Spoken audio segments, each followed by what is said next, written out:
बात है त्रेता युग की, जब आतताई रावण ने अपने आराध्य महादेव को प्रसन्न कर लिया और अपनी इच्छानुसार कैलाश पर्वत पर कभी भी उनके दर्शन करने का वरदान प्राप्त किया।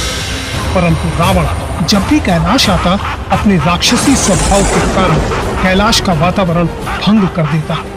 एक दिन महादेव भगवती पार्वती के साथ बैठे थे कि तभी रावण का आगमन होता है। पार्वती जी ने शंकर जी से कहा, नाथ, आपका ये भक्त रावण जब भी यहाँ आता है, यहाँ की सारी व्यवस्था अस्त व्यस्त कर देता है। स्वामी, अपने इस भक्त को अब कैलाश आने से रोकिए, अन्यथा किसी दिन मैं इसे अग्नि में भस्म कर दूंगी। जब भी ये यहाँ आता है, मैं बहुत असहज हो जाती हूँ। प्रभु, आप इसे समझा दीजिए, ये कैलाश न आया करे। शिव जी जानते थे कि पार्वती सिर्फ उनके दिए वरदान की मर्यादा रखने के लिए रावण को कुछ नहीं कहती है। महादेव उठते हैं और देखते हैं कि सचमुच रावण नंदी को परेशान कर रहा होता है। महादेव को देखते ही वह ऐसा बन जाता है जैसे कुछ जानता ही नहीं। प्रणाम महादेव। कहो दशानन, कैसे आना हुआ? बस प्रभु, आपके दर्शन करने के लिए आया था। मन बड़ा व्याकुल था और कैलाश की सुंदरता भी तो बहुत दिनों से नहीं देखी थी। सोचा चलता हूँ। इसके बाद माता पार्वती की इच्छानुसार महादेव ने अपने भक्त रावण को समझाना शुरू किया। हे दशकंधर, मेरे दर्शन के लिए बार बार तुम्हारा यहाँ आना देवी पार्वती को बिल्कुल भी पसंद नहीं। इसीलिए तुम लंका से ही मेरा ध्यान किया करो। मैं तुम्हें यहीं से आशीर्वाद दिया करूंगा। महादेव, ये आप क्या कह रहे हैं? आप मुझे कैलाश पर आने से मना कर रहे हैं? आप भूल रहे हैं कि स्वयं आपने, कैलाशपति उमानाथ ने मुझे किसी भी समय आपके दर्शन के लिए कैलाश पर आने का वरदान दिया था। और अब आप ही ऐसा कह रहे हैं? ऐसी बात नहीं है रावण। तुम्हारे क्रियाकलापों से कैलाश का वातावरण बदल जाता है।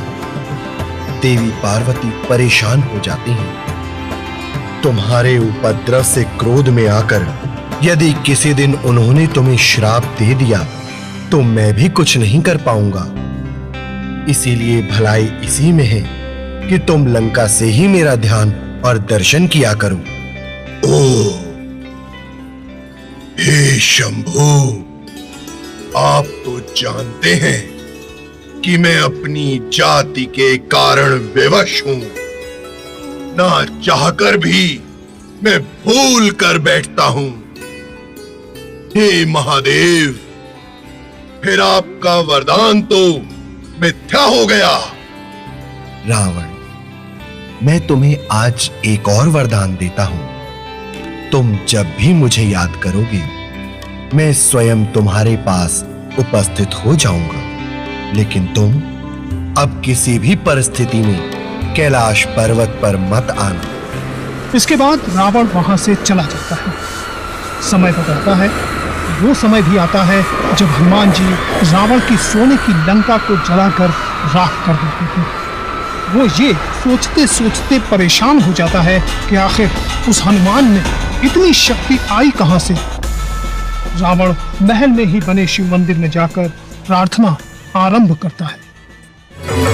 जटाटवी गलज्जल प्रवाह पावित स्थले गलेवलंब्य लंबितांबुजंग तुंग मालिकां डमड्डमड्डमड्डमन्निनाद वड्डमद्वयं चकार चंड तांडवं तनोतु नः शिवः शिवम्। रावण की प्रार्थना से भगवान शिव प्रसन्न होकर प्रकट होते हैं। रावण तत्काल उनके चरणों में गिर पड़ता है। नेत्र खोलो दशानन, आज किस प्रयोजन से तुमने मुझे याद किया है? दशानन रावण का प्रणाम स्वीकार करे प्रभु। हे महेश्वर, आप तो अंतर्यामी हैं। आखिर एक अकेले बंदर ने मेरी सोने की लंका को कैसे जलाकर राख कर दिया? प्रभु, वो लंका जिसे मेरे पिता ऋषि विश्रवा ने आपसे पाया था, उसे जलाना तो दूर, मेरी आज्ञा के बिना वायु भी प्रवेश नहीं कर सकती थी। स्वयं देवताओं में भी इतनी सामर्थ्यता नहीं थी कि वो ऐसा कर सके, और उस वानर ने मेरी आंखों के समक्ष ही लंका को जलाकर भस्म कर दिया।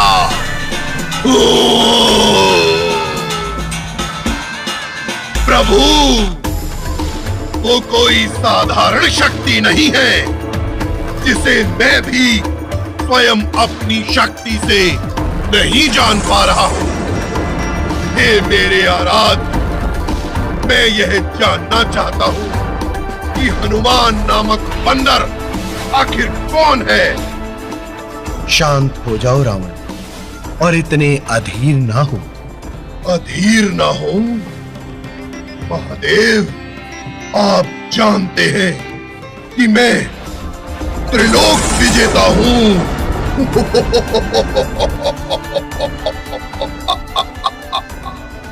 वो कोई साधारण वानर नहीं है।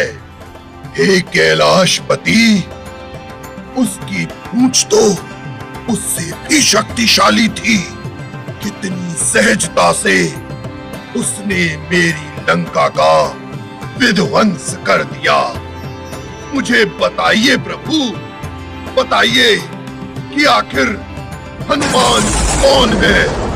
महादेव मुस्कुराते हुए रावण की बात सुनते रहते हैं और फिर बोले, रावण, हनुमान और कोई नहीं, मेरा ही रुद्रावतार है। नारायण ने जब यह निश्चय किया कि वे पृथ्वी पर राम के रूप में अवतार लेंगे और माता लक्ष्मी भी साथ होंगी, तो मेरी भी इच्छा हुई कि मैं भी उनकी लीलाओं का साक्षी बनूं। जब मैंने अपना यह निश्चय पार्वती को बताया, तो वो हट कर बैठी कि मैं भी साथ रहूंगी, लेकिन यह समझ नहीं आया कि उन्हें इस लीला में किस तरह से भागीदार बनाया जाए। इस तरह महादेव बताते हैं कि जब सभी देवताओं ने मिलकर उन्हें सुझाव दिया कि आप तो वानर बन जाइए और माता पार्वती आपकी पूंछ बन जाए, इससे आप दोनों हर समय साथ रह पाएंगे, उन्होंने ऐसा ही किया। हनुमान रूप में अवतार लेकर प्रभु राम की सेवा की और देवी पार्वती ने उनकी पूंछ के रूप में प्रभु की सेवा के तहत ही रावण की लंका का दहन कर दिया। महादेव रावण को ये सब बता ही रहे थे, तभी रावण बोल पड़ा, क्या कहा महादेव? स्वयं आप ही हनुमान हैं? तो ये सब देवताओं का छल था। अब सुनो रावण, तुम्हारे उद्धार का समय आ गया है और ये कार्य भी श्री राम के हाथों होगा। मेरा परामर्श है कि तुम युद्ध के लिए सबसे अंत में प्रस्तुत होना, जिससे कि तुम्हारा समस्त राक्षस कुल प्रभु राम के हाथों मोक्ष को प्राप्त हो सके। तुम्हारे साथ सभी का उद्धार हो जाएगा। इस तरह अपने आराध्य महादेव से इस वृत्तांत को सुनने के बाद रावण की आंखें खुली की खुली रह गईं। उसे सारी परिस्थिति और शिव जी की लीला का ज्ञान हो जाता है। उसकी सारी जिज्ञासाएं शांत हो जाती हैं और महादेव के बताए अनुसार पूरे परिवार को राम जी के समक्ष युद्ध के लिए पहले भेजता है और सबसे अंत में स्वयं जाता है। इस तरह उसे प्रभु राम के हाथों मोक्ष प्राप्त होता है। इस प्रकार की रोचक कहानियों को सुनने के लिए हमारे इस चैनल को लाइक, शेयर और सब्सक्राइब करें और हाँ, बेल आइकन जरूर दबाएं ताकि रोचक कहानियों का नोटिफिकेशन सबसे पहले आप तक पहुंचे। नमस्कार।